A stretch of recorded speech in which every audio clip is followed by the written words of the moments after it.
स्वागत है। मेरा नाम विश्वेंद्र सिंह जादव है और आप देख रहे हैं अग्निपथ एकेडमी का ऑनलाइन प्लेटफॉर्म। यदि आप हमारे वीडियो को देख रहे हैं, अगर आपको हमारा कंटेंट अच्छा लगता है तो वीडियो को लाइक करें, शेयर करें और इसके अलावा चैनल को अधिक से अधिक सब्सक्राइब करें। जो लोग हमारे वीडियो को देखते हैं वो अपने सभी कॉन्टैक्ट नंबर पर वीडियो को शेयर किया करें और नहीं कर सकते तो आंखों में फिर शर्म किया करें।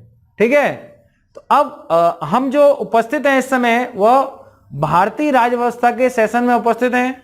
हमने पिछली क्लास में जो पिछला वीडियो था आपका, उसमें हमने देखा था कि डीपीएसपी राज्य के नीति निर्देशक तत्व, हमने राज्य के नीति निर्देशक तत्वों को क्रमवार रूप से पढ़ लिया है।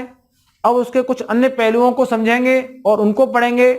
मैं उम्मीद करता हूं कि जो मैंने आपको पिछली क्लास में डीपीएसपी क्रमवार रूप से दिखाए थे वो आपने याद कर लिए होंगे, और यदि आपने याद कर लिए होंगे आज जो क्लास है उसको आप तेजी से और अच्छी तरह समझ पाएंगे। इसके अलावा मैं उन डीपीएसपी का एक बार आपको फटाफट रिवीजन करा दूंगा, और अगर आप कहेंगे तो उसको बूस्टर या हनुमान चालीसा के रूप से डाल भी दूंगा जिससे आप उसको अधिक से अधिक सुन सकें। लेकिन मैंने इससे पहले जो जितने भी हनुमान चालीसा डाले थे वो एक बुरी फिल्म की फ्लॉप की तरह गए हैं, उससे ज्यादा फ्लॉप कुछ नहीं हुआ, इसलिए मैंने आगे नहीं डाले हैं। यदि आपको लगता है कि हनुमान चालीसा फायदा करते हैं तो आप सुने, जिससे मेरा उत्साह बढ़ सके और मैं आपके लिए अधिक से अधिक ये हनुमान चालीसा सीरीज को आगे बढ़ा सकूं। तो हम देखते हैं कि राज्य के नीति निर्देशक तत्व, राज्य के नीति निर्देशक तत्व भाग 4 में दिए गए हैं। ये जो दिए गए हैं अनुच्छेद 36 से 51 के बीच दिए गए हैं। जो राज्य के नीति निर्देशक तत्व होते हैं वो भी एक प्रकार के अधिकार ही हैं। क्या है ये? अधिकार ही हैं। अब जो ये आपके नीति निर्देशक तत्व हैं ये वास्तव में सामाजिक न्याय प्राप्त देने के लिए, सामाजिक न्याय कौन देगा? राज्य। सामाजिक न्याय राज्य के द्वारा मिले, इसके लिए राज्य पर एक नैतिक कर्तव्य डाला गया है और उसे बताया गया उसके नैतिक कर्तव्य क्या क्या होंगे। इसके अलावा जो डीपीएसपी हैं वो हमने किस देश से लिए हैं, ये प्रश्न हमारे लिए बहुत ही महत्वपूर्ण है। और अगर ये महत्वपूर्ण प्रश्न है तो हमें इसको याद रखना चाहिए कि ये आयरलैंड के संविधान से हमने ग्रहण किए हैं। इसके अलावा आप एक बात और समझ सकते हैं कि जो हमारे डीपीएसपी हैं आयरलैंड के संविधान से तो लिए ही गए हैं, साथ ही ऐसे जो निर्देश हैं 1935 के अधिनियम में, इसे पूरा बोलते हैं भारत शासन अधिनियम 1935 में ऐसे निर्देश उपस्थित थे पहले से, तो ये उनसे भी प्रभावित हैं। तो इस प्रकार आपने देखा कि हमारे जो मूल चीजें होती हैं वो क्या होती हैं। अब डीपीएसपी और एफआर को ग्रैनविले ने संविधान की आत्मा भी कहा था, ये बात मैंने समझाई थी आपको। लेकिन भीमराव अंबेडकर ने संविधान की आत्मा अनुच्छेद 32 संवैधानिक उपचारों के अधिकार को कहा था। यदि हम क्रमवार अध्ययन की बात करें तो हम देख सकते हैं कि जो अनुच्छेद 36 है उसमें डीपीएसपी के लिए राज्य की परिभाषा दी गई है। अनुच्छेद 36 में राज्य के लिए डीपीएसपी की परिभाषा दी गई है। यदि आपको आते हैं तो बताते रहे आप लोग। अनुच्छेद 37 में क्या दिया गया है?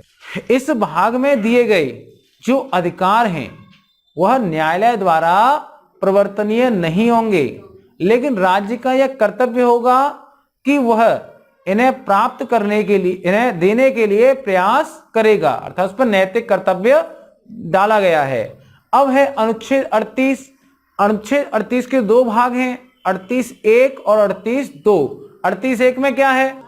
राज्य लोक कल्याण की अभिवृद्धि के लिए सामाजिक व्यवस्था बनाएगा। क्या बनाएगा? राज्य लोक कल्याण की अभिवृद्धि के लिए सामाजिक व्यवस्था बनाएगा ताकि सामाजिक और आर्थिक न्याय क्या हो? सामाजिक और आर्थिक न्याय उपलब्ध हो सके। 38(2) क्या है? आय। देखो 38(1) का ही बड़ा रूप है। आय, सुविधा और अवसर की असमानता को दूर करने का प्रयास करेगा। कौन करेगा? राज्य।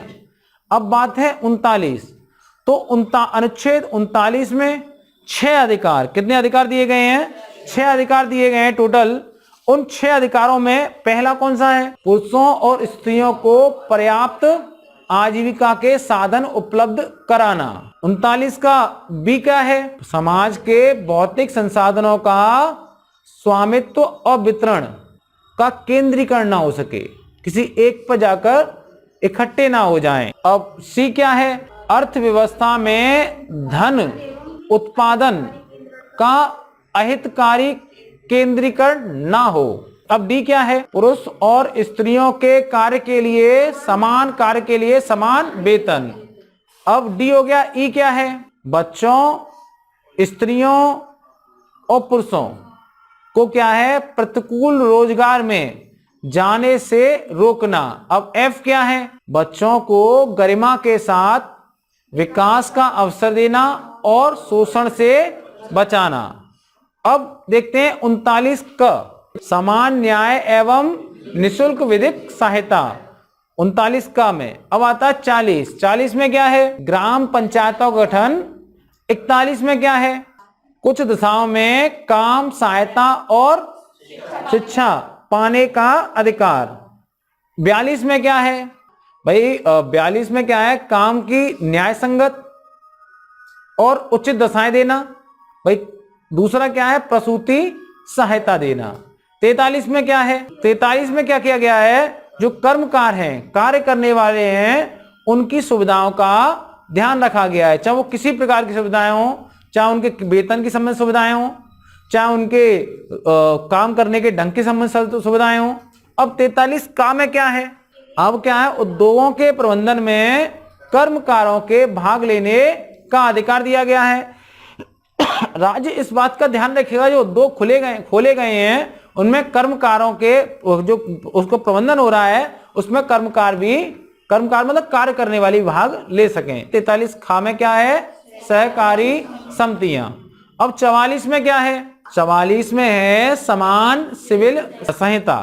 45 में बच्चा जन्म ले और 6 वर्ष तक देखभाल करना और उसके अलावा बच्चे को 6 वर्ष तक शिक्षा देना। आपने आंगनवाड़ी देखे होंगे, आपने देखा होगा कि जो बच्चे छोटे छोटे पड़ोस में 6 वर्ष तक उन्हें आंगनवाड़ी से खाना मिलता है। क्या मिलता है? उनके दलिया आ रहा है और चीज आ रही है। तो क्या है ये? अनुच्छेद 45 को लागू कर रही सरकार। क्या कर रही है? आप अपने आसपास भी देख सकते हैं कि अनुच्छेद, अगर समझ लो आंगनवाड़ी से किसी को दलिया मिला, दाल मिली, आटा मिला या कुछ मिला, तो समझ लो क्या है ये मत को आंगनवाड़ी वाली देने आ रही है, ये वो अनुच्छेद 45 चल के आ रहा है। कौन सा आ रहा है? अनुच्छेद 45। ठीक है। अब 46 क्या है भाई? शिक्षा और अर्थ संबंधी हितों में अवृद्धि करनी। किसकी करनी है? एक तो एससी और एक एसटी, इसके अलावा अन्य दुर्बल वर्गों की। 47 में क्या है? लोग दाल खाएं, प्रोटीन मिले, क्योंकि शाकाहारी देश है, बहुत सारे लोग मांस नहीं खाते हैं, मछली नहीं खाते हैं, मुर्गा नहीं खाते हैं, तो दाल ही खाएं। सोयाबीन की बड़ी खाएं, आजकल बहुत बिक रही है। तो ये क्या है? पोषाहार को स्तर को ऊंचा करना है। और पोषाहार स्तर ऊंचा होगा, जीवन स्तर ऊंचा होगा। दूसरा, अब पोषाहार स्तर का मतलब ये नहीं है कि ड्रिंक लिया उसके संग मूंगफली के दाने चल रहे हैं, प्रोटीन, समझ में आ गया? हाँ, मूंगफली के दाने के संग प्रोटीन चल रही है, वो भी रोक, उसे भी कम करे। मतलब लोग बंद नहीं करेंगे शराब पीना। भगवान इंद्र के समय से पी जा रही शराब, तो उसे पहले सुरा कहते थे। समझ में आ गया? नृत्य और सुरा का बड़ा अच्छा संबंध है। नृत्य सुनते हुए सुरा पीते थे वो, तो इनको अच्छा करना। ठीक है। अब 48 में क्या है? कृषि एवं पशुपालन में सुधार करना, उनकी नस्लों में सुधार करना, वैज्ञानिक पद्धति से कृषि करना। 48 का में क्या है? पर्यावरण का संरक्षण एवं संवर्धन, वन और वन्य जीवों की रक्षा करना। अनुच्छेद 49 में मैंने बताया था आई लव सपना। क्या है इसमें? आई लव सपना। इसमें है मतलब स्मारकों की सुरक्षा करना कि कोई ना लिख जाए आई लव सपना।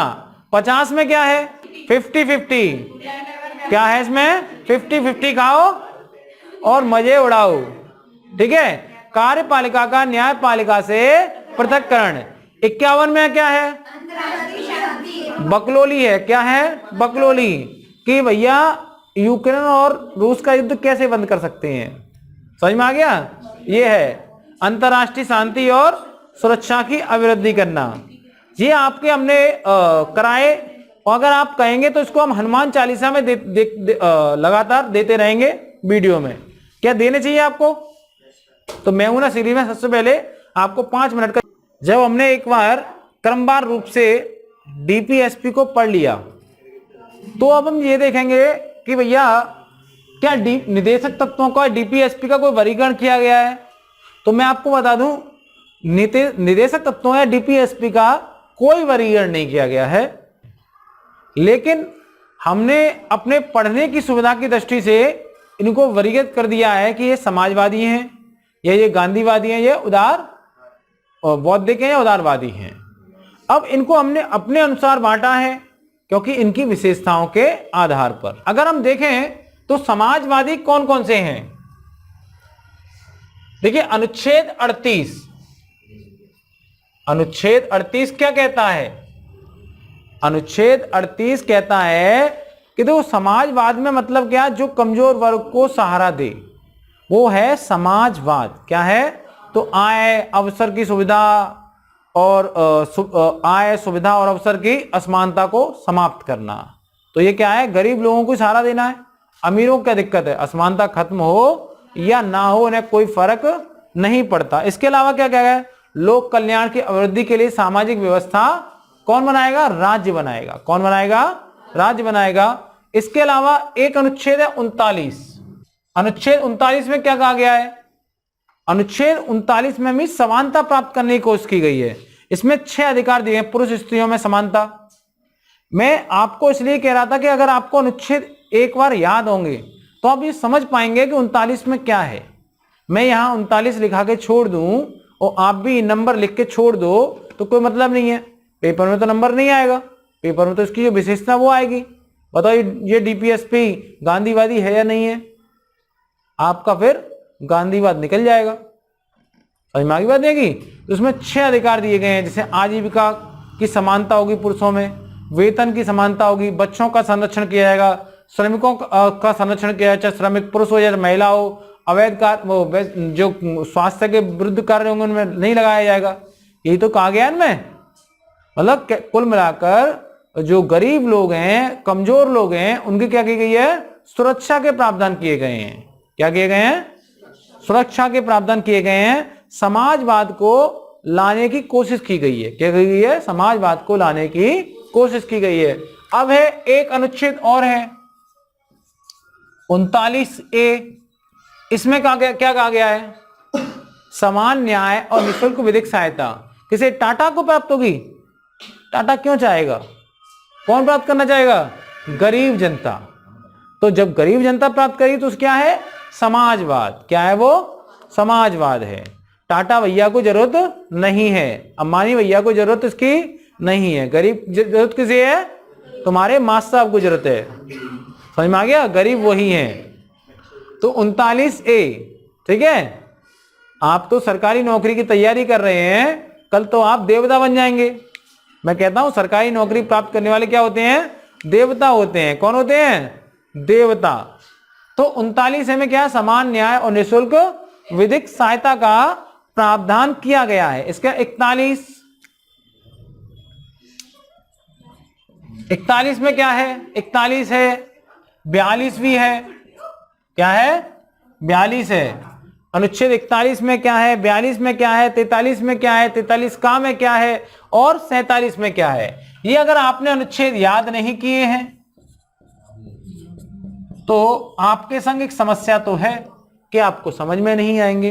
अब अगर 41 की बात देखें, कुछ दशाओं में बुढ़ापा, बेरोजगारी, बीमारी, असक्ता में काम, शिक्षा और काम पाने का अधिकार, काम, शिक्षा और लोक सहायता, काम तो हो गया, काम, शिक्षा और लोक सहायता पाने का अधिकार किसमें? 41 में। तो निश्चित बात है ये गरीब जनता को टारगेट किया जा रहा है। अनुच्छेद 42 में क्या है? देखो अब यहां पर मैंने आपसे कहा था याद करके आना, अब याद करके नहीं आओगे तो ऐसे दिखोगे। अब इसमें क्या है? काम की न्याय संगत और मानवोचित दशाएं। अब एक बात बताओ, अंबानी को के लड़के को लोहा डालने जाना होगा है? कौन डायलॉग बोलता है? सन्नी देओल क्या कहता है? ये मजदूर का हाथ है कातिया। क्या कहता है? ये मजदूर का हाथ है कातिया, लोहे को पकड़कर उसका आकार बदल देता है। क्या कहता है वो? लोहे को पकड़कर उसका आकार बदल देता है। ऐसे कुछ होगा, थोड़ा सा गड़बड़ हो सकता है, डायलॉग में दिक्कत नहीं है। तो अब तो इसका मतलब क्या है? मजदूर का हाथ है। तो कौन किसे चाहिए मानुचित दिशाएं? मजदूर को। समझ में आ गया? अब इसके अलावा 43 काम में क्या है भाई? है क्या? अंबानी टाटा जैसे लोग क्या करेंगे?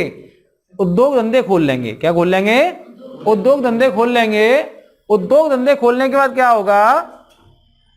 उद्योग धंधे खोलने के बाद क्या होगा कि वो लोग अपने उस उद्योग पर कब्जा कर लेंगे। एक बात आओ, जो रिलायंस कंपनी चलती है, क्या केवल रिलायंस की है वो कंपनी? वो नहीं, सभी लोगों की है वो। इसलिए उसके उद्योग के प्रबंधन में क्या करें? कर्मकारों को भाग लेने का अधिकार दें। जैसे आपने सुना टाटा का जो इस समय सीईओ है वो रतन टाटा नहीं है, वो कोई बाहर का बंदा है। क्यों? सरकार ने एक नियम लगा दिया कि एक बंदा इतने साल तक ही सीईओ रह सकता है, कि साहब आप 15 साल तक सीईओ रह सकते हैं, उसके बाद आपको कोई दूसरा बनाना होगा, तो आपको बनाना पड़ेगा। अभी वही तो कर्मकारी है ना, ऐसा नहीं कर्मकार नहीं है वो। और दो के प्रबंधन में उससे सहायता ली जा रही है, तो उसकी भी वृद्धि होगी, अवृद्धि होगी। अगला क्या है? अनुच्छेद 47। कौन सा है? अनुच्छेद 47। मैंने आपको बताया कि सरकार को ध्यान रखना होगा कि नशेड़िए ज्यादा ना बढ़ जाएं। जैसे बिहार है, तो बिहार में क्या किया? शराब बंद कर दी। अब सरकार ने शराब बंद की तो इसका मतलब क्या है? कौन सा अनुच्छेद लागू करने की कोशिश कर रही है? 47। कौन सा अनुच्छेद लागू कर रही है बिहार सरकार? 47। ये बात सही है कि बिहार में उसके बाद शराब का कंजप्शन बढ़ा है। हाँ उन्होंने कहा बिहार में तो बंद है, पी के वो जाते हैं यूपी में और फिर बिहार पहुंच जाते हैं। जो पीकर आना तो वो नहीं बैन है, उसके बाद लोग शराब बना भी रहे हैं, बेच भी रहे हैं। गुजरात में शराब कई सालों से बंद है। एक फिल्म आई थी शाहरुख खान की, रईस, है क्या नहीं? आई थी रईस फिल्म आई थी, तो शाहरुख खान में गुजरात का चित्र दिखाया गया है, जहां वो क्या था? बैन थी शराब, और वो शराब का ही धंधा करता था। जो चीज ज्यादा बैन होती है वो चीज ज्यादा लोग देखने करते हैं। देखिए जैसे एक लड़की है, वो खुला मुंह खोल के जा रही, तो आदमी एक बार देखेगा, काम खत्म। लेकिन एक लड़की जो लाज बहू है, वो इतनी लाज मार के जा रही है, तो बेचारा ऐसे कर कोशिश करेगा देखिए कितने दिखी जाए। समझ में आ गया? तो ये गाना, तो समस्या क्या है? जो छुपता है ना वो ज्यादा दिखता है कि बहू को चेहरा देख भी आए। तो समस्या ये है कि इसलिए अनुच्छेद 47 क्या है? तो शराब की बात हो रही थी, तो शराब को बैन करने से अच्छा है उसका नियमन किया जाए। तो अनुच्छेद 47 ये कहा गया कि एक तो हम लोग स्वास्थ्य का ध्यान रखें, लोग उल्टे सीधे बर्गर पिज्जा खा के अपना स्वास्थ्य खराब ना करें। दूसरा, आप इस बात का ध्यान रखें कि लोग धोखे के बाद शराबी ना बन जाएं, भांग के नशे में ना रहें। लोग 10-10 गोले खा लेते हैं भांग के। आज उसका गोले का नाम भी क्या रखा है पता है? भांग के गोले का टाइगर। और उसको खाने के बाद वो जहां बैठा वहीं बैठा रहता है। टाइगर बना कैसा? सोता हुआ टाइगर बन गया। तो अनुच्छेद 47 समझ में आ गया, टाइगर ना बने, जंगली ना बने और स्वस्थ रहें। समझ में आ गई बात? नहीं, पेपरी मैन ना बन जाएं। अब देखते हैं गांधीवादी अनुच्छेद कौन कौन से हैं। ये आप समझ पा रहे हैं? डीपीएसपी है ये, गांधीवादी डीपीएसपी। अब आपने जब 36 से लेकर 51 तक डीपीएसपी पढ़े, तो क्या आपको लगा किसी में गांधी जी दिखे आपको? हमें तो केवल नोट में ही दिखते हैं, जो भी किसी के पैसे खो गए थे उसी नोट में दिखे थे हमें। तो गांधी जी क्या इसमें दिखे किसी में? 36 से 51 तक कोई दिखाओ कहीं पर गांधी जी दिखे हो? थोड़े बहुत तो दिखे होंगे, इतने से दिखे हो? किसी को नहीं दिखे। कारण क्या है? आप गांधी देखना ही नहीं चाहते, आप तो केवल नोट में ही गांधी को देखना चाहते हो, बाकी देखना नहीं चाहते। अब एक बताओ मुझे, ये अनुच्छेद किसको नहीं याद? अनुच्छेद 40, ग्राम पंचायतों गठन। भाई गांधी जी का गांव में बड़ा मन रमता था। गांधी जी परंपरावादी व्यक्ति थे। गांधी जी ऐसे व्यक्ति थे जो ग्राम पंचायतें, कुटीर उद्योग, उनके बहुत समर्थक थे। पशुओं का वध ना हो, लोग शराब ना पिए। समझ में आ गया? ये सब कैसे अनुच्छेद हैं? ये ऐसे अनुच्छेद हैं जो गांधी जी को रिप्रेजेंट करते हैं। तो अनुच्छेद 40 में क्या है? ग्राम पंचायतों गठन। गांव से बहुत प्रेम था, ग्राम पंचायतों से। तो ये कैसा है? गांधीवादी अनुच्छेद है। कैसा है ये? गांधीवादी है। इसके अलावा आप देख सकते हैं अनुच्छेद 43। अनुच्छेद 43 में क्या है? 43 में कर्मकारों के लिए निर्वाह मजदूरी, जीवन स्तर, अवकाश की व्यवस्था। लेकिन ये तो आपका समाजवादी में आ गया। इसके आगे एक चीज और है, कुटीर उद्योग। कुटीर मतलब छोटे उद्योग। जैसे आपने क्या किया? फट्टे की फैक्ट्री खोल ली, आप चूड़ी की जलाई कर रहे हैं, चूड़ी पे रंगाई कर रहे हैं, पुताई कर रहे हैं, ये क्या? कुटीर उद्योग है। आप देखते हो हमारे पड़ोस में कड़े बनते हैं, जो थोड़ी दूर चलने पर कड़े की फैक्ट्री है, उसमें कितनी महिलाएं काम कर रही हैं। तो कुटीर उद्योगों में क्या होता है? लोगों को रोजगार अधिक मिलता है। और बड़े उद्योगों में मशीनीकृत होने के कारण वहां पर जितना प्रोडक्शन होता है उसके अनुपात में रोजगार कम मिलता है। तो मैंने आपको यहां लिखाया 43, यहां भी लिखाया 43। तो जो निर्वाह मजदूरी मिल रही है कर्मकारों को, जो पहला हिस्सा है वो क्या है? समाजवाद है। क्योंकि मैंने कहा कि गरीबों की रक्षा समाजवाद करता है, समानता लाने का प्रयास करता है। गांधी जी क्या कहते थे? आई लव कुटीर उद्योग। क्या कहते थे? सपना नहीं कहते थे, वो क्या कहते थे? आई लव कुटीर उद्योग। तो उसमें क्या आएंगे? कुटीर उद्योग। समझ में आ गया? अब है अनुच्छेद 43 ख, 43 बी। क्या है? अनुच्छेद 43 बी। अब इसमें क्या है? सहकारी समितियां। क्या है इसमें? सहकारी समितियां। अब सहकारी समितियां बनती कहां पर हैं? गांव में। गांव की तो होती है सहकारी समितियां। किसानों को संगठित करके सहकारी समिति बनाओ, फिर इकट्ठी कृषि करें या इकट्ठे प्रोडक्शन करें, इकट्ठा माल बेचें। इसी सब के लिए तो बनाई जाती है सहकारी समितियां। क्यों भाई? अब इसके लिए सहकारी समितियां बनाई जाती हैं तो गांव बनती हैं। गांधी जी का मन कहां रमता है? गांव में। समझ में आ गया? तो उसमें क्या आ जाएगा? सहकारी समितियां। अब है आपका एक बुतक पशुवध किसमें था? 46, 47 और 48। अब कौन से हैं? 46, 47 और 48। 46 में क्या था बताओ? SC ST और दुर्बल वर्गों के शिक्षा और संबंधी हितों अवृद्धि और हर तरह के शोषण से खत्म करना, हर तरह के शोषण को समाप्त करना।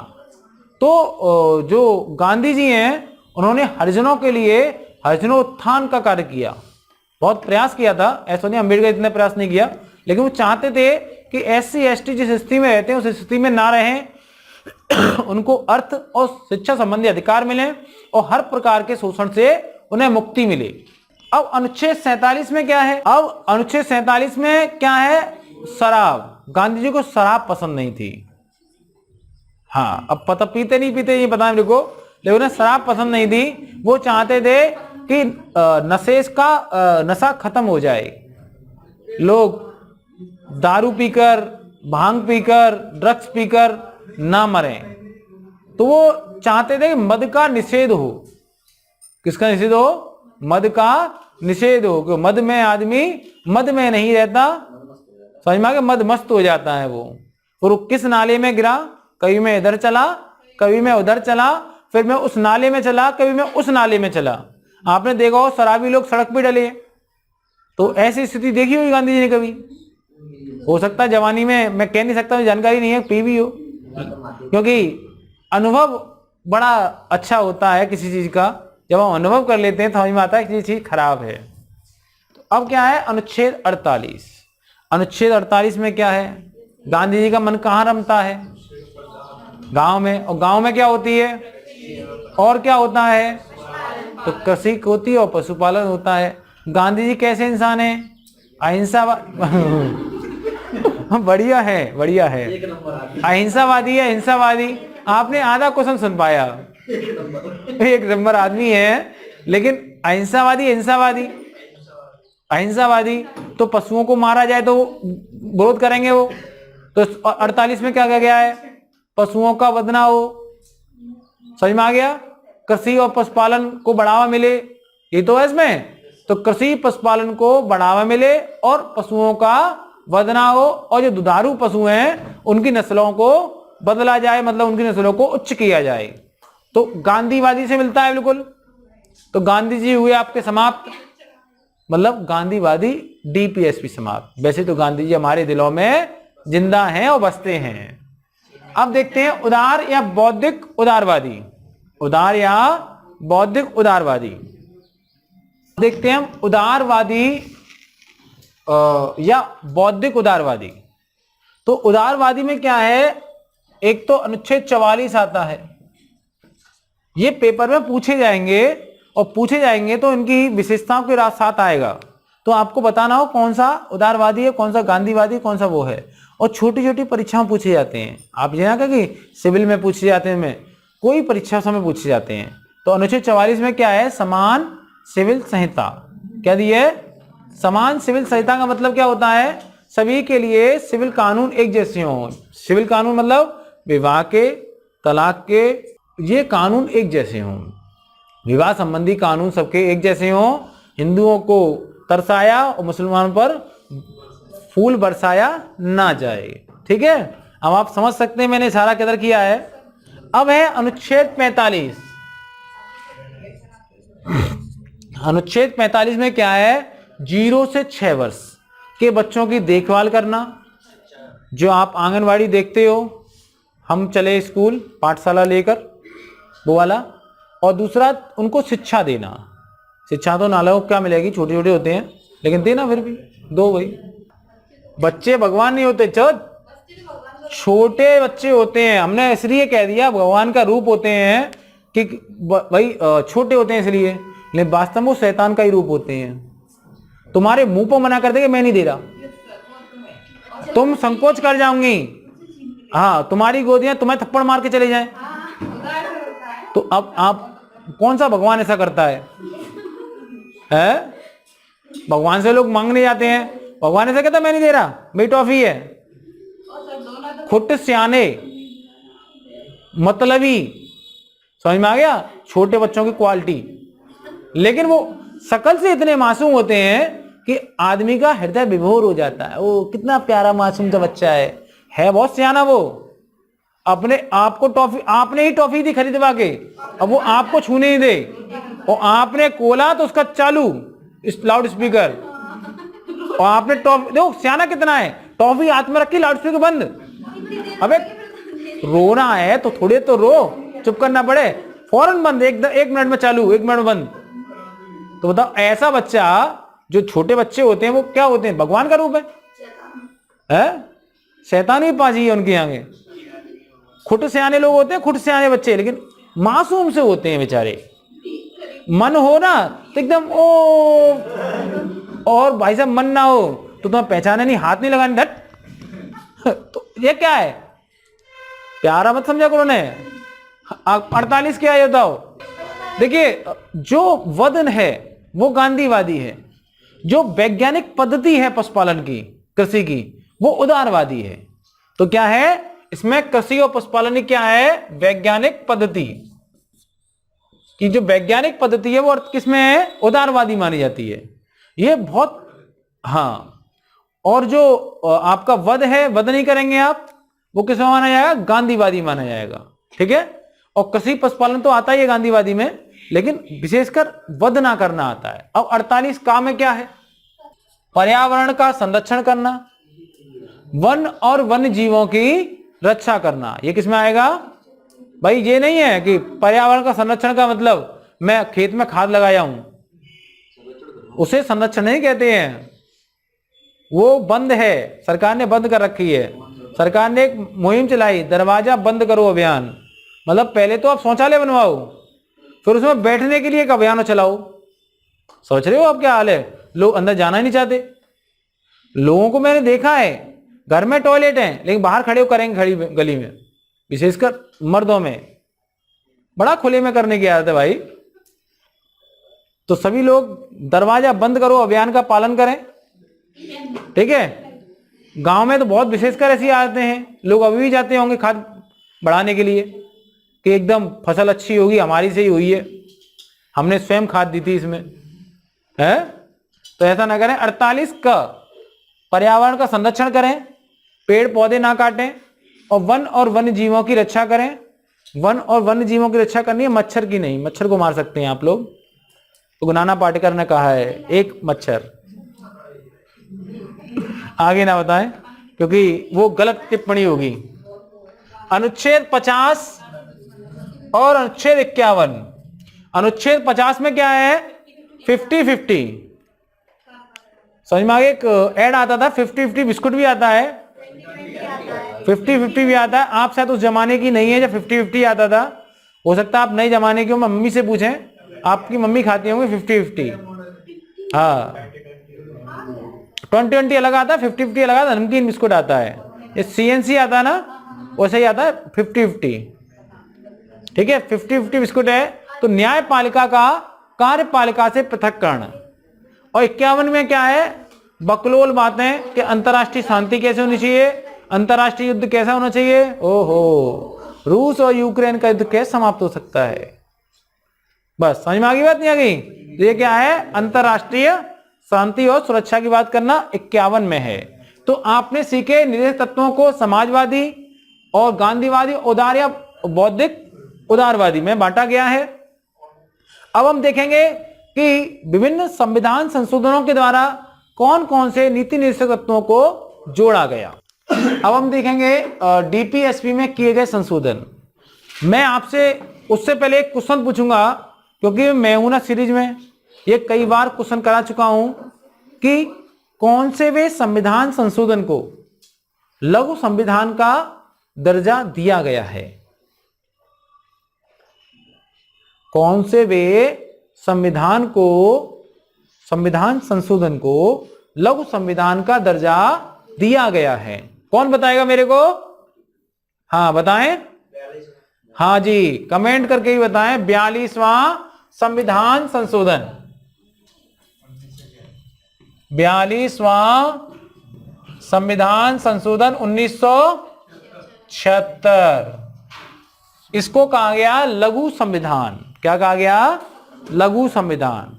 अब हमने इसके माध्यम से कई चीजों को इसमें जोड़ा है, और उसमें से एक तो क्या है, आपको अगर पता हो, अगर 39 ध्यान है आपको, एक 39 का है, एक 43 का है, एक क्या है? 48 का है। तो 39 का, 43 का, 43, 48 का, मतलब अनुच्छेद 42 के द्वारा क जोड़े गए। यहां पर जो 39 है, इसमें क्या थे? 6 अधिकार दिए गए हैं, 6 कर्तव्य राज्य को बताए गए हैं। उनमें से 5 कर्तव्य पहले थे, 6वां जोड़ा गया। इसे आपने चा कहा, इंग्लिश में क्या कहा? एफ कहा। तो क्या कहा? जो एफ था इसका 39F, उसको जोड़ा गया। इसके अलावा क जोड़े गए। अगर आपको इसे याद रखने में आसानी हो सकती है, इसमें काही का जोड़े गए हैं। क्या जोड़े गए हैं? काही का जोड़े गए हैं, और कुछ नहीं जोड़ा गया। पूछे का जोड़ा गया है? जो का जोड़ा गया है, जो का जोड़ा गया है, जो का जोड़ा गया है, ठीक है। तो अब 39F में क्या है? पहला क्वेश्चन तो यह है। मैंने कहा था आपसे इस क्लास के शुरुआत से कि आपसे इस बात की उम्मीद बार बार की जाएगी कि आपको ये अनुच्छेद याद होने चाहिए। तो आप जब YouTube पर इस क्लास को ले रहे हो, तो इस बात को ध्यान रखें इस क्लास को लेने से पहले कि आप DPSP की पहली क्लास कर लें। इसके लिए मैं क्या करूंगा, जो मैं भी बोल रहा हूं इस क्लिप को काटकर इसका मैं क्या बना दूंगा? शॉर्ट्स बना दूंगा, जहां पर देख सकेंगे आप लोग और उसको याद कर सकेंगे। तो मैं पुनः कहता हूं कि DPSP को की दूसरी क्लास करने से पहले पहली क्लास कर ली जाए, और DPSP 36 से 51 तक उन्हें याद कर लेना चाहिए। तो अब हम देखते हैं 39F में क्या है। कौन बताएगा मेरे को? बच्चों के बारे में प्रावधान है। क्या के बारे में? बच्चों को भाई एक तो विकास का अवसर दे दो, भाई डेवलपमेंट हो जाए उनका, दूसरा क्या हो जाए, उनका शोषण ना हो। भाई कारण क्या है, बच्चे शोषित बहुत जल्दी हो जाते हैं। समझ में आ गया? बच्चा जा रहा था, दे दिया बेचारे में, वो बता भी नहीं पाता किसने मारा। समझ में आ गया? भाई बच्चों का मतलब 18 साल से नीचे के बच्चे हैं, आप केवल जो 2-3 साल का बच्चा समझते हैं ऊ करने वाला, वो सियाना बच्चा होता है। थोड़ा सा बड़ा हो जाने दो बच्चे को, वहां बता नहीं पाते बच्चे। जब 10-11 साल के 12 साल के बच्चे होते हैं तो उनमें क्या होता है, वो मर्द बनने की पोजीशन में होते हैं या औरत बनने की पोजीशन में होते हैं, उनमें वो चेंजेस आ रहे होते हैं, लेकिन साथ साथ वो छोटे भी होते हैं, तो घर वालों से थोड़े से कटे कटे रहते हैं, वो मन की बातें बता नहीं पाते और इसलिए उनका शोषण होने के चांस ज्यादा होते हैं। सबसे बड़ी बात तो ये है, उनकी चिंता बहुत है उनका शोषण ना हो जाए। और आप अगर उस उम्र से गुजरे होंगे तो आपने महसूस किया होगा कहीं ना कहीं तो आपको शोषण हुआ होगा। और विशेषकर सेक्सुअल हरासमेंट सबसे अधिक होता है उस उम्र में, होता नहीं होता है? अब पता नहीं कौन प्यार से गाल खींच रहा है और कौन अलग तरीके से गाल खींच रहा है, बच्चे को पता रहता है कैसे खींच रहा है गाल। समझ में आ गया? लेकिन वो बेचारा कह नहीं पाता, विशेषकर लड़कियों के संग और समस्या है। अगर लड़कियों संग कह दो तो माँ बाप रोक लगा देते हैं लड़कियों पर, तो सोचते हैं खेलना बंद हो जाएगा, मेरी लंगड़ी कबड्डी बंद हो जाएगी, समझ में आ गया, खो खो बंद हो जाएगी मेरी, तो वो कहती नहीं बेचारी। तो इस बात का ध्यान रखें। अब क्या है 39 का, इसमें समान न्याय और निःशुल्क विधिक सहायता, क्या किसका प्रावधान किया गया है? समान न्याय और निःशुल्क विधिक सहायता का प्रावधान किया गया है। 43 का में क्या है? 43 का में क्या है? उद्योगों में कर्मकारों के, उद्योगों के प्रबंधन में कर्मकारों को भाग देना, मतलब उद्योग को जब प्रबंधन किया जाए उनमें क्या हो, कर्मकार भी भाग ले सकें। ठीक है, यही किया गया है। जब तक ढूंढते हैं तब तक अनुच्छेद निकल जाता है, याद होता तो कितना अच्छा होता, मैं बार बार कहा मैंने। 48 का में क्या है? ये आपको याद हो गया हो, पर्यावरण का संरक्षण। मैंने कहा भी था वन और वन्य जीवों की रक्षा करना, एक शादी एक पौधा, कितना अच्छा रहेगा। लेकिन सोचो, एक गर्लफ्रेंड एक बॉयफ्रेंड एक पौधा, सोचो देश में पर्यावरण, क्योंकि कुछ तो ऐसे हैं जिन्होंने 3-3 चच्चर बनाए हैं, कितनी जिम्मेदारी होगी उन लोगों पर। जो कितने, फिर नहीं पूछेगा आदमी कितने बॉयफ्रेंड है कितनी गर्लफ्रेंड है, पूछेगा कितने पौधे लगाए, क्या पूछेगा? सरकार इनको अवार्ड देती है, इन्होंने 20 पौधे लगाए, आदमी समझ रहा होगा क्यों अवार्ड मिल रहा है। तो अब हमने 42 देख लिया, इसमें 39F 39A 43 का और 48 का जोड़े गए। अब हम देखते हैं कि अगला संविधान संशोधन, आप लिख लें 44वां संविधान संशोधन। पहला क्वेश्चन तो यह बनता है कि 44वां संविधान संशोधन किस सन में किया गया? 1978 में। 44वां संविधान संशोधन 1978 में किया गया, तो एक अनुच्छेद जोड़ा गया। आपको बताएं कि 38 जो अनुच्छेद है उसके 2 भाग हैं, 38(1) और 38(2). 1978 से पहले 38 अकेला था। 1978 में जनता पार्टी की सरकार आई, उनने कही अकेला है इसका ब्याह करा दो, तो उनने क्या कर दिया? जोड़ा बना दिया। उन्होंने क्या करा दिया? जोड़ा बना दिया। अब 38 क्या है? जोड़ेदार, गृहस्थ जीवन व्यतीत कर रहा है, तो 38 का जो केवल एक था उसे तो 38(1) कह दिया, तो इसे क्या किया? संख्याकित किया, तो संशोधन नहीं किया उसमें, जोड़ा क्या गया? 38(2) जोड़ा गया। ये तो था पहले जैसा था, लेकिन पहले क्या था? केवल 38 लिखा था। समझ में आ गया? पहले क्या था? ये कुंवारा था, अब इसके क्या लग गया? बैल लग गया। क्या लग गया? अब ये बैल बन गया है। तो 38(2) को जोड़ा गया। किसको जोड़ा गया? 38(2) को। 38(2) में है क्या? है 38(2) में क्या है? हाँ, आय सुविधा और अवसरों की असमानता को समाप्त करने का प्रयास करेगा कौन? राज्य। 38(1) को मैंने कहा और डिफाइन किया गया है, इतना ही है। अब आगे देखते हैं हम, इसमें 86वां संविधान संशोधन, कौन सा? 86वां संविधान संशोधन कब किया गया था? 2002। ये 1990 कौन बोला था? 2002। मुद्दा तो ये है 86वें संविधान संशोधन 2002 के द्वारा कौन कौन से अनुच्छेद जोड़े गए, क्योंकि मैंने ये कराया है, केवल डीपीएसपी के संबंध में नहीं कराया, मैंने इसको मूल अधिकारों के संबंध में भी कराया है। इसके अलावा जब मैं आपको संविधान के भाग करा रहा था तब भी मैंने कराया था, तो मेरा हक बनता है कि मैं आपसे पूछ सकूं। तो आपको बता दूं, अनुच्छेद 45 को पुनः परिभाषित किया गया, या कह सकते हैं विषय वस्तु बदली गई। ये बदली क्यों गई थी? क्योंकि इसमें जो था पहले, जो इसका था वो अब किसका है? वो अब इसका नहीं 21A का है। समझ में आ गया? किसका है वो? 21A का है। और वो क्या है? वो है 6 से 14 वर्ष के बच्चों को निःशुल्क और अनिवार्य शिक्षा प्राप्त करने का अधिकार। यह अब मूल अधिकार बन गया। तो इसमें क्या कर दिया? जो 6 से छोटे बच्चे हैं, 0 से 6 वर्ष के, उनकी देखभाल और शिक्षा अनुच्छेद 45 में डाल दी गई। अब अनुच्छेद 45 हो गया। अगला एक अनुच्छेद जोड़ा गया 97वें संविधान संशोधन द्वारा। कौन सा जोड़ा गया होगा? अब मुझे पहले बताएं कि 97वें संविधान संशोधन दिख नहीं रहा?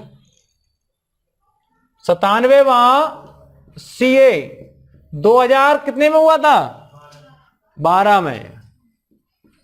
अब बताओ 97वें संविधान संशोधन द्वारा कौन सा डीपीएसपी जोड़ा गया, और 97वें संविधान संशोधन द्वारा संविधान में कौन सा भाग जोड़ा गया?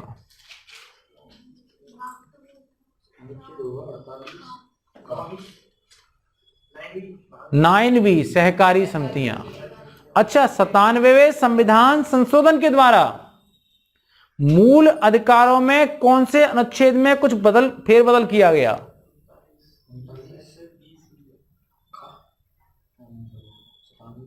आप मुझे कमेंट करके बताएं, क्यों आप इतने कंफ्यूज लग रहे हैं, लेकिन आपको पता है, आपके चेहरे से मुझे पता चल रहा है। तब तक हम यहां की बात कर लेते हैं, संघ और सहकारी समितियां। देखो 97वें सीए 2012 द्वारा एक अनुच्छेद जोड़ा गया, वो था 43 खा। कौन सा था वो? 43 खा या बी। इसमें क्या है? सहकारी समितियां। क्या है इसमें? सहकारी समितियों को बढ़ावा दिया जाएगा। सहकारी समितियों संबंध जितने भी प्रावधान संविधान में मिले वो सब किसके द्वारा जोड़े गए? 3 में 100 कम द्वारा। 100 में 3 कम द्वारा, उल्टा हो गया। 100 में कितने?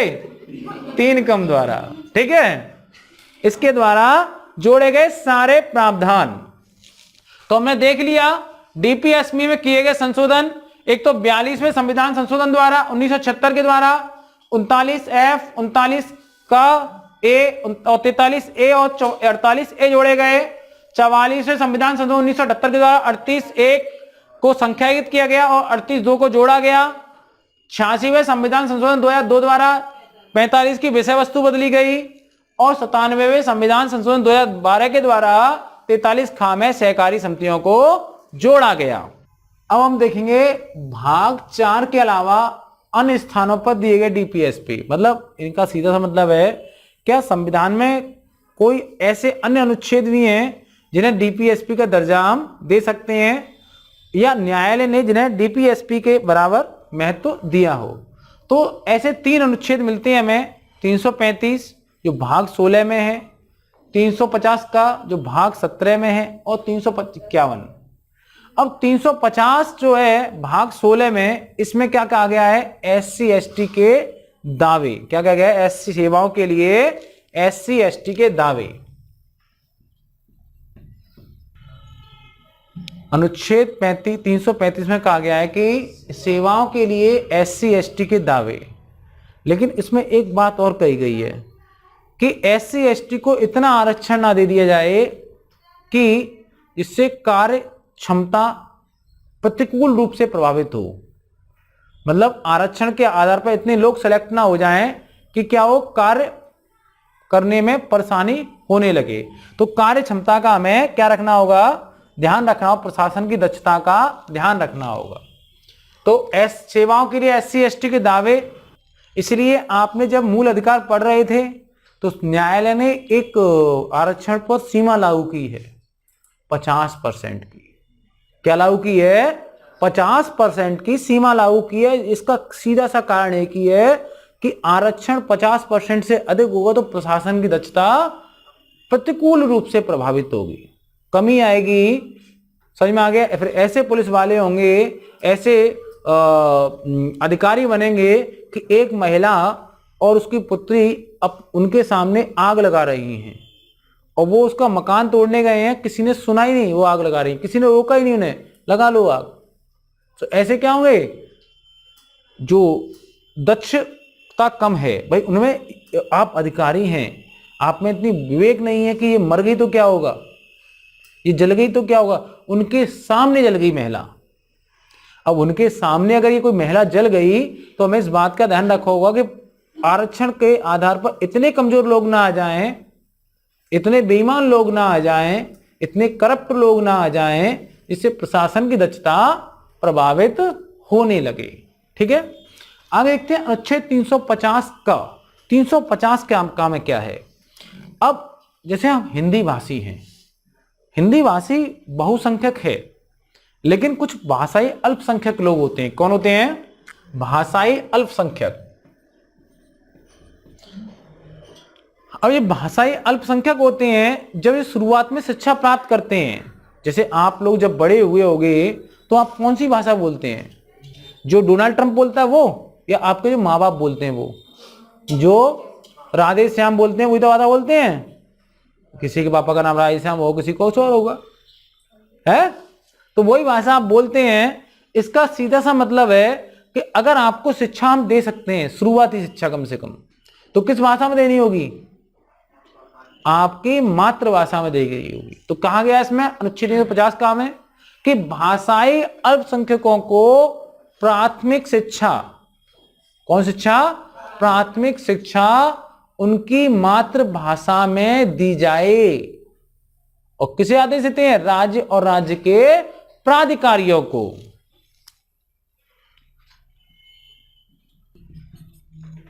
क्लियर। अगला है जो 351, संघ का कर्तव्य है। क्या है, संघ का कर्तव्य है। और क्या कर्तव्य है संघ का, कि हिंदी भाषा का क्या करे, प्रचार प्लस प्रसार करे। संघ का कर्तव्य है कि हिंदी भाषा का प्रचार प्रसार करे। क्यों करे, इससे फायदा यह होगा कि भारत की जो सामाजिक संस्कृति है, सामाजिक संस्कृति समझते हो, मिली जुली संस्कृति, कोई हिंदू है, कोई मुस्लिम है, कोई सिख है, कोई ईसाई है, लेकिन हमारी सबकी एक मिली जुली संस्कृति है, उसको बढ़ावा मिल सके। तो सामाजिक संस्कृति को, सामाजिक संस्कृति को, सामाजिक संस्कृति को क्या मिल सके, बढ़ावा मिल सके, सामाजिक संस्कृति की अभिव्यक्ति का माध्यम बन सके।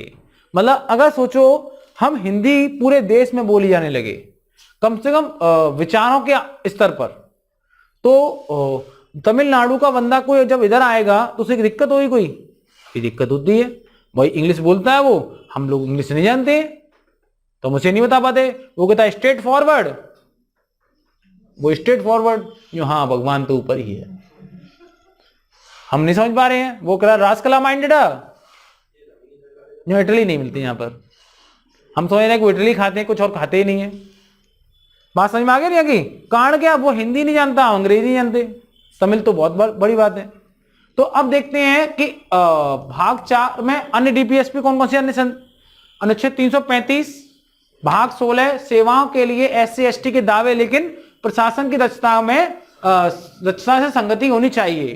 350 का भाग 17 भाषाई जो अल्पसंख्यक के छात्र हैं उन्हें प्राथमिक शिक्षा उनकी मातृभाषा में दी जानी चाहिए। और 351 में क्या है, संघ का कर्तव्य है कि हिंदी का प्रचार प्रसार करे ताकि उनकी जो भारत की सामाजिक संस्कृति है वह अभिव्यक्ति का माध्यम बन सके। अब हम पढ़ेंगे एफआर और डीपीएसपी में अंतर क्या होता है।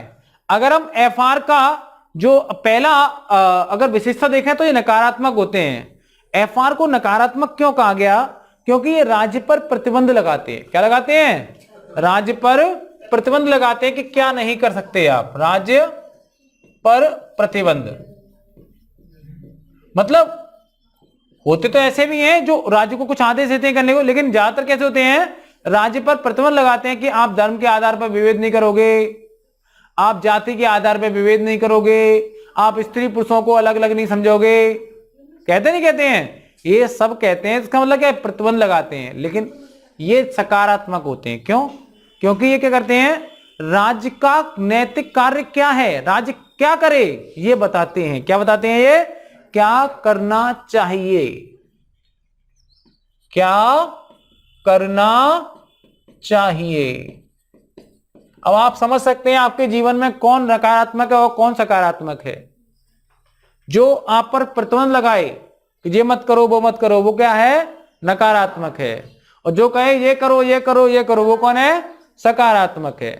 दोनों ही सही होते हैं, क्योंकि मना भी करना सही है। ये क्या है, प्रवर्तनीय। अब कैसे है ये, प्रवर्तनीय। प्रवर्तनीय मतलब क्या है, अगर आपके मूल अधिकारों का उल्लंघन हुआ है तो आप सीधे न्यायालय जाएं और अपने मूल अधिकारों के उल्लंघन की वहां पर रिट जारी करें और अपने मूल अधिकारों को पुनः प्राप्त कर लें। लेकिन अगर ये लागू नहीं है तो आप इन्हें लागू कराने के लिए किसे, डीपीएसपी को लागू कराने के लिए आप न्यायालय नहीं जा सकते। प्रवर्तनीय को बोलते हैं न्यायोचित। क्या कहते हैं, न्यायोचित। और ये कैसे होते हैं, ये होते हैं गैर न्यायोचित। हर एक चीज की विपरीत आ से शुरू नहीं होती है। जैसे प्रवर्तनीय और अप्रवर्तनीय, तो न्यायोचित और अन्यायोचित नहीं होते, गैर न्यायोचित। क्या होते हैं, जब हिंदी में विलोम शब्द सुनेंगे तो सबकी आ से विपरीत शब्द नहीं बनता है। क्या होते हैं, गैर न्यायोचित। अगला है उद्देश्य। क्या है इनका, इनका उद्देश्य है सामाजिक, आर्थिक और राजनीतिक न्याय उपलब्ध कराना। क्या इनका उद्देश्य है, सामाजिक, आर्थिक और राजनीतिक न्याय उपलब्ध कराना। और इनका उद्देश्य क्या है, सामाजिक और आर्थिक न्याय या लोकतंत्र न्याय उपलब्ध कराना। मतलब ये सामाजिक, आर्थिक और राजनीतिक लोकतंत्र के लिए है, और ये सामाजिक और आर्थिक लोकतंत्र के लिए है। इसमें राजनीतिक और है, क्या है, राजनीतिक, लेकिन इसमें राजनीतिक नहीं, कि सामाजिक और आर्थिक है। क्या चीज इसमें, इसी में डीपीएसपी में कहाँ बताओ, अनुच्छेद 39 मैंने दो बोले थे, आपने तीसरा और बोला।